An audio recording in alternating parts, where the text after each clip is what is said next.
Ok, vamos a analizar esto, porque hay una pregunta que me ha estado dando vueltas en la cabeza. A ver, ¿te escucho? ¿Qué requiere más poder? O sea, ¿destruir a un enemigo con un ejército entero o, digamos, quebrar su cordura reemplazando su posesión más valiosa con un simple saco de harina? Uf, la segunda definitivamente. Es pura guerra psicológica. Exacto. Y justo de eso va nuestro análisis a fondo de hoy.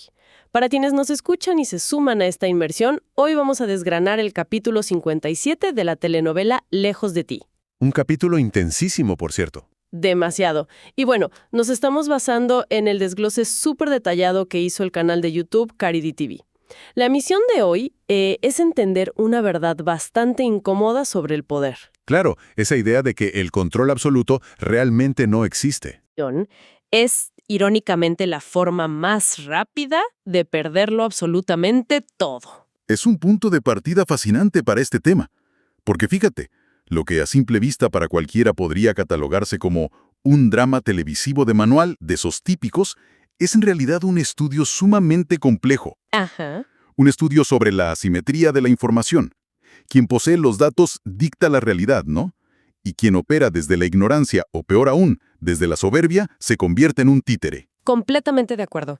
Y las tácticas del inframundo criminal que vemos aquí y los traumas familiares más arraigados de los personajes, pues no corren por caminos separados. Para nada. Se alimentan mutuamente. Es un ciclo destructivo constante. Pues empecemos desgranando la primera gran confrontación, porque creo que ilustra esto a la perfección. Adelante. Tenemos a Demir, este líder criminal que está en su casa tomando algo sumamente relajado. Súper confiado. Exacto, está monitoreando a distancia un camión lleno de su mercancía ilegal.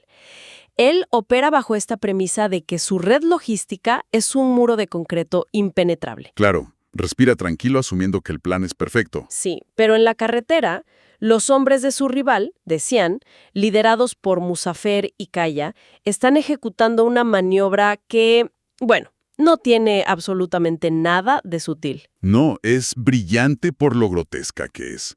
Colocan una excavadora gigantesca. Atravesada en medio de la vía. Exacto, una barrera física ineludible.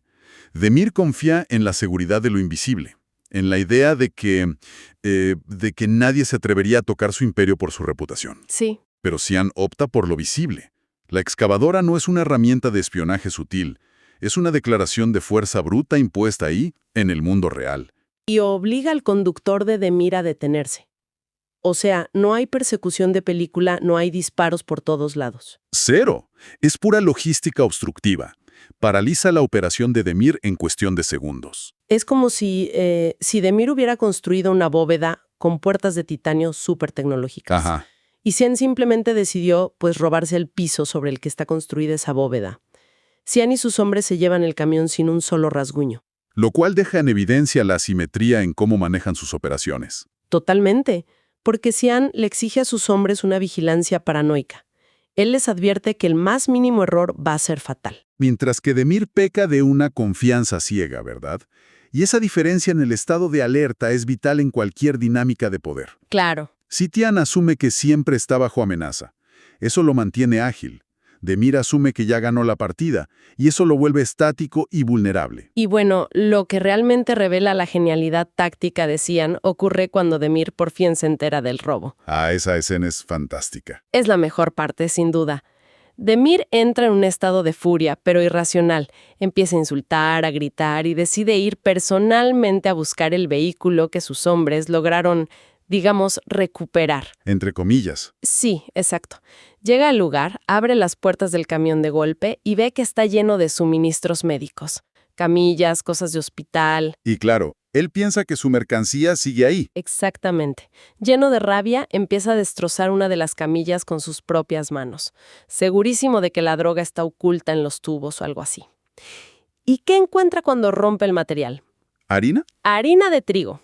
O sea, le cae en la cara. Es una imagen poética si lo pensamos bien. Sí, lo es.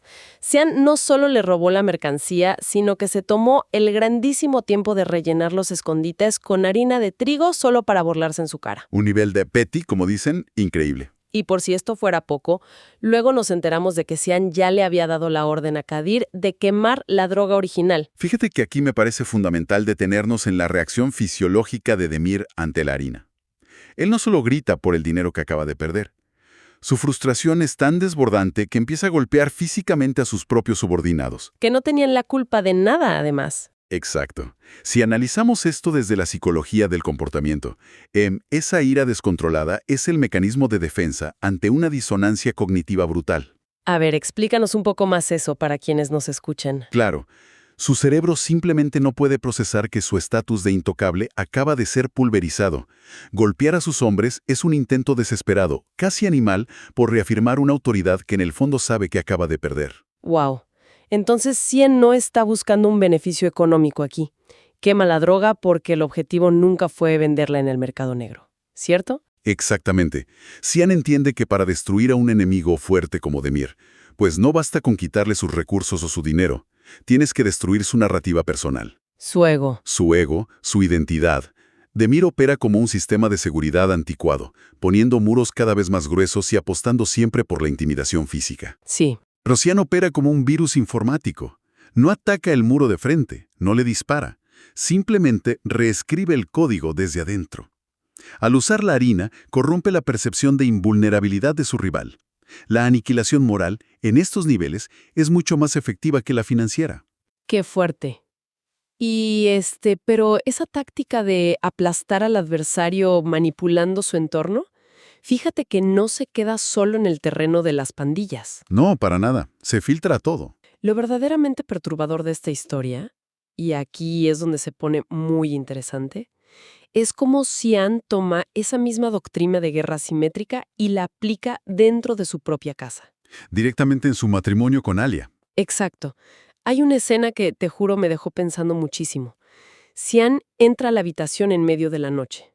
Alia y el pequeño Dennis están profundamente dormidos. Una escena súper silenciosa. Cian los observa y parece haber una paz genuina en él en ese momento. Una especie de satisfacción de ver a su familia a salvo. Es la imagen del protector perfecto, ¿no? Una fachada muy, muy convincente, sin duda. Sí, hasta que en ese mismo momento de supuesta ternura y paz, Cian ve el teléfono celular de Alia que está ahí sobre el sofá. Y no puede resistirse. No puede. Lo agarra e intenta desbloquearlo. Y falla, porque obviamente no tiene la contraseña. Resulta sumamente revelador, no sé qué pienses, que el hombre que acaba de orquestar un robo maestro a gran escala en las narices de su peor enemigo, de pronto se vea frustrado por no poder acceder al celular de su esposa mientras ella duerme. Es que es brillante. Ese teléfono bloqueado representa la última frontera de soberanía cognitiva que le queda a Alia. Cian experimenta la paz no por el amor en sí, sino porque en ese instante su familia está completamente estática y bajo su radar. Bajo su control total. Exacto. La contraseña del teléfono le recuerda que hay un rincón de la mente de Alia que él no puede monitorear. Para una persona cuya seguridad emocional depende de la omnisciencia, de saberlo todo, pues la privacidad de su pareja es percibida como una amenaza de alta seguridad. Y al no poder cruzar esa frontera digital, Cian decide que simplemente va a invadir y conquistar el entorno físico y profesional de ella. Porque si no puede controlar su mente, controlará su mundo. Exactamente. Poco después de esta escena, de noche, Alia está en el hospital donde trabaja como doctora. Ella ama ese lugar. Es, digamos, su refugio. Su lugar seguro. ¿Sí? Y de pronto, su colega Ugor se le acerca. Está bastante alterado y le dice en un tono muy irónico que felicidades por tener un esposo tan digno de admirar. Y le revela que él acaba de ser despedido. Así, de la nada. De la nada. Alia, que obviamente no entiende qué está pasando, va directamente a exigirle respuestas al director del hospital. Y ahí, ¡pum!, le sueltan una revelación que cambia todas las reglas del juego. El hospital acaba de cambiar de dueño. Sí, Cian compró la mayoría de las acciones. Cian es ahora, literalmente, su jefe supremo. Es que lo que Cian está ejecutando aquí se conoce en el estudio de las dinámicas de abuso como aislamiento estructural. Aislamiento estructural, a ver, cuéntanos más. Mira, al comprar el hospital y despedir a Ugur, Cian no solo está eliminando a un colega que le cae mal o le incomoda, está desmantelando el único ecosistema donde Alia tenía verdadera autonomía, competencia profesional y, lo más importante, retroalimentación externa independiente. Claro, voces que no están controladas por él. Exacto. Sin ese espacio neutral, la realidad de Alia pasa a depender enteramente de la narrativa que Cian decida construirle. Y cuando Cian le cuelga el teléfono a Alia porque ella lo llama para reclamarle, y él le dice fríamente que cómo consiguió las acciones, a ella no le interesa. Una frialdad tremenda. Sí, me da la impresión de que simplemente es un individuo cruel, alguien que disfruta humillándola y mostrando su chequera. ¿O crees que hay algo más profundo ahí? Es muy fácil interpretarlo como simple crueldad o arrogancia desmedida, sí. Pero yo argumentaría que, en el fondo, es pánico. Pánico disfrazado de autoridad. ¿Pánico a qué? Cia necesita desesperadamente que el ecosistema de Adalia sea pequeño, que sea manejable y predecible. Irónicamente, el hombre que controla toda la ciudad y el inframundo está aterrorizado de lo que su esposa podría hacer si tuviera verdadera independencia. ¡Wow! Cian disfraza esto de protección, pero la protección que elimina el consentimiento y la agencia de la otra persona no es cuidado, es tiranía doméstica pura y dura. Es asfixiante, la verdad. Y eso nos lleva a la asimetría de la información que mencionamos al principio de nuestra inmersión. Cian tiene agentes en todas partes. Sabe a qué hora respira Dalia, con quién habla, qué hace en su trabajo. Todo. Pero ella está completamente a oscuras respecto a los negocios reales de Cian. ¿O de dónde saca el capital para comprar un hospital inmenso de la noche a la mañana? O sea, es insostenible vivir así. Y como en cualquier sistema donde la presión aumenta y aumenta sin una válvula de escape, pues la explosión es inevitable, ¿no? La asfixia que provoca esa falta de transparencia es justamente el catalizador que empuja a Alia a romper las reglas. Y a buscar respuestas fuera del perímetro controlado por su marido. Precisamente. Y esa desconexión lleva a Alia a reunirse en secreto con Ugur, el doctor que acaban de despedir. Y Ugur resulta ser la peor pesadilla para la estructura de poder de Cian.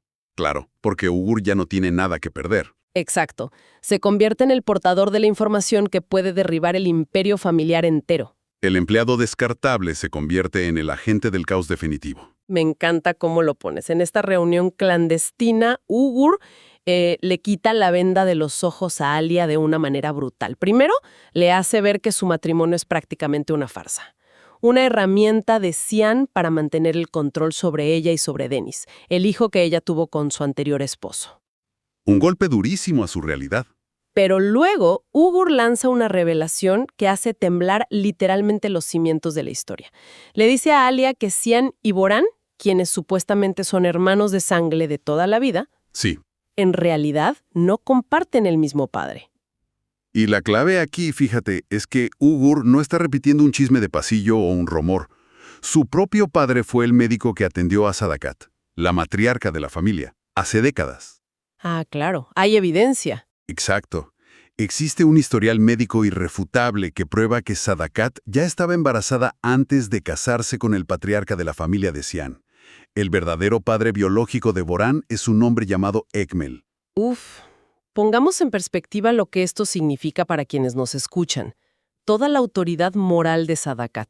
Que es muchísima. Sí, la forma en que trata a todos en la mansión, con esa superioridad, su posición inamovible como la reina del tablero de ajedrez familiar, bueno, todo está construido sobre una mentira fundamental. Un castillo de naipes. Y Alia, armada con este nuevo conocimiento, no se acobarda, no huye a llorar. Toma esta información, se dirige directamente a la mansión y, pasando por alto a un Cian que está súper desconcertado, encara a Sadakat frente a todos.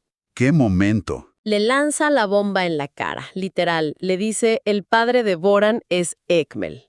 Sadakat se queda sin salida y tiene que confirmar que es verdad ahí mismo. Pero aquí te quiero preguntar algo. Dime. Cuando un secreto generacional de esta magnitud sale a la luz, de esta forma, ¿acaso la verdad realmente funciona como una fuerza liberadora o simplemente destruye la red de seguridad y deja a todos en caída libre? Esa es una dicotomía vital, de verdad. Existe esta creencia popular, ¿no?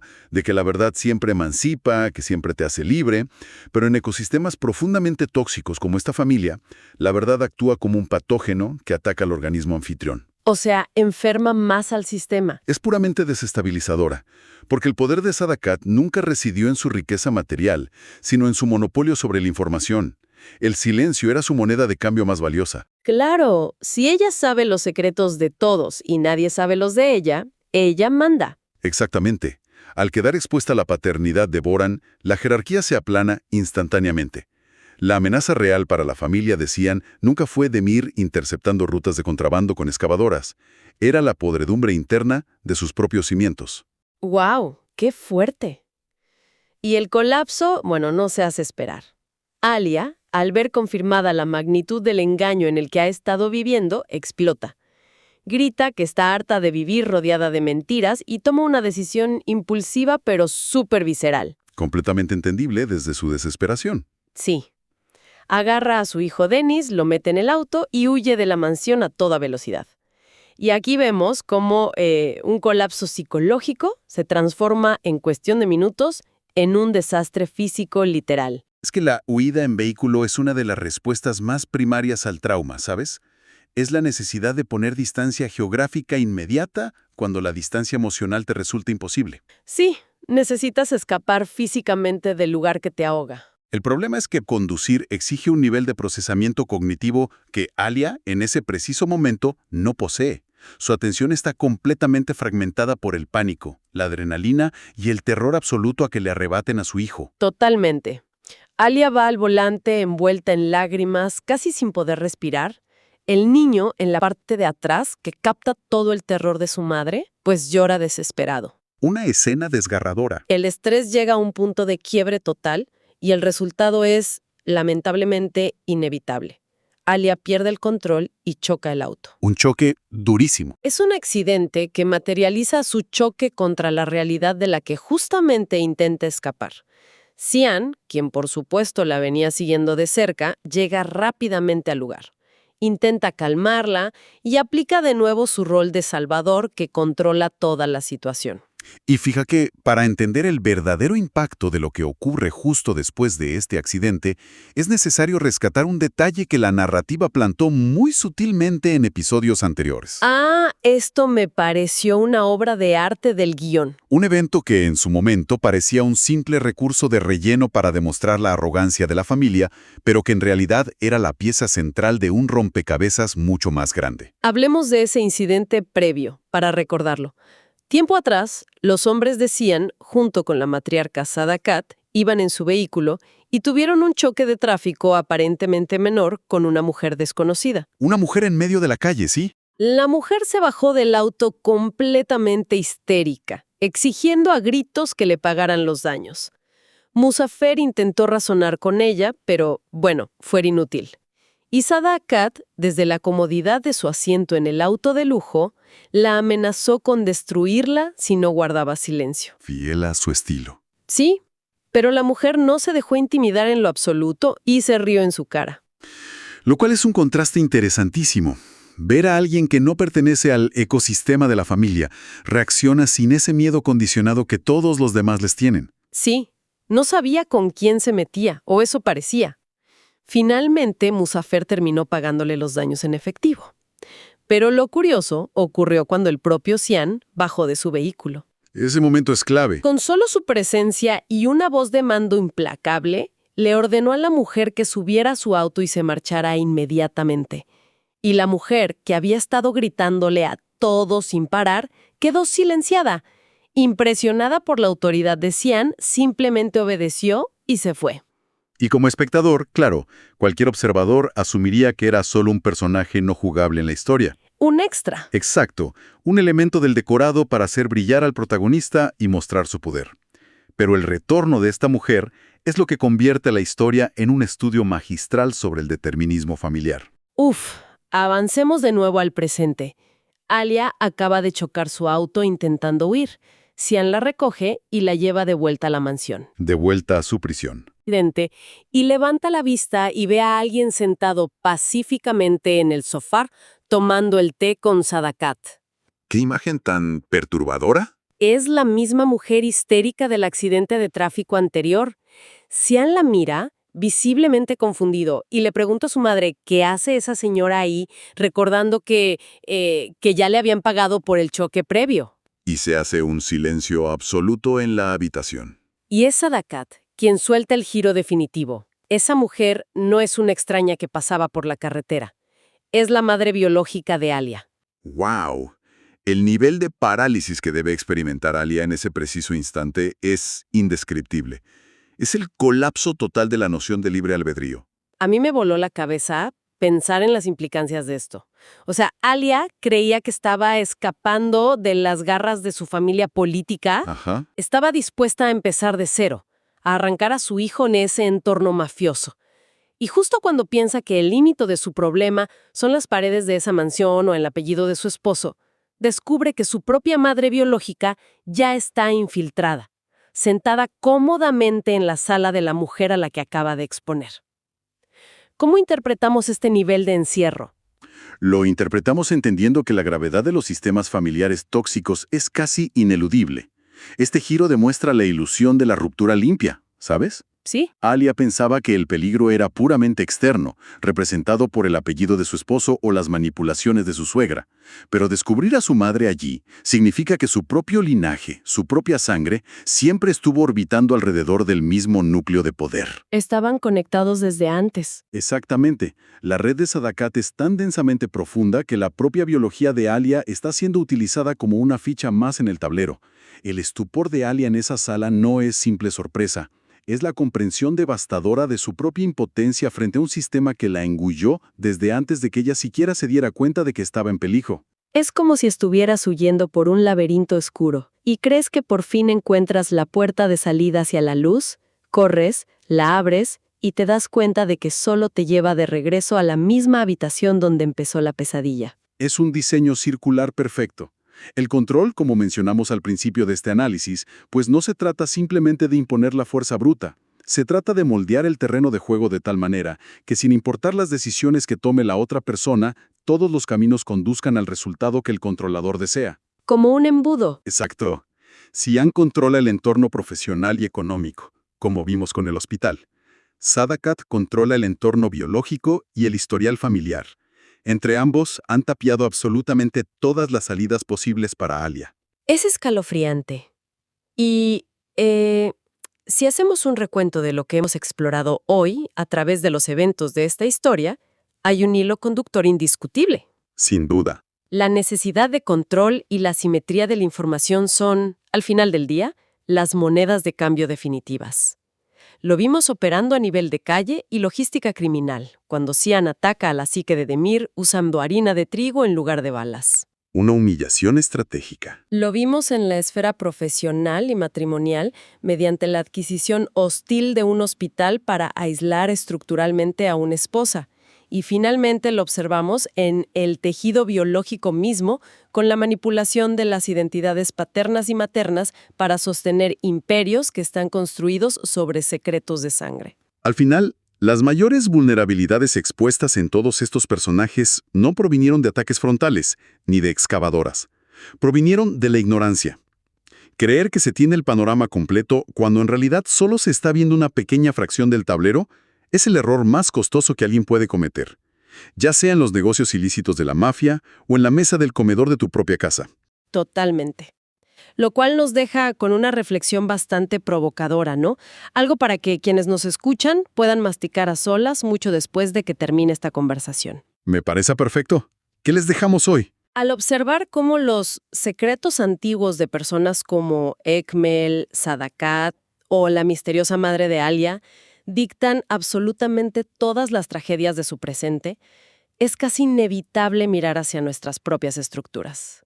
Sí. Si las historias que nos han contado en nuestras familias están cimentadas sobre omisiones estratégicas, silencios cómplices o secretos guardados bajo el pretexto de protección? ¿Somos realmente los autores de nuestro propio destino? Es una pregunta durísima. ¿O existe la posibilidad de que día tras día simplemente estemos actuando como personajes secundarios en los guiones no resueltos y los traumas ocultos de las generaciones que nos precedieron? Es una pregunta que definitivamente incomoda.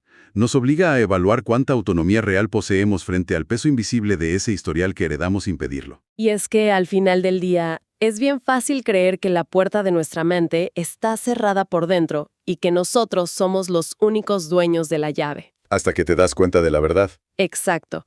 Hasta que miramos a nuestro alrededor con atención y nos damos cuenta de que los verdaderos arquitectos del castillo siempre han estado sentados en nuestra propia sala, tomando el té. Qué fuerte manera de cerrar.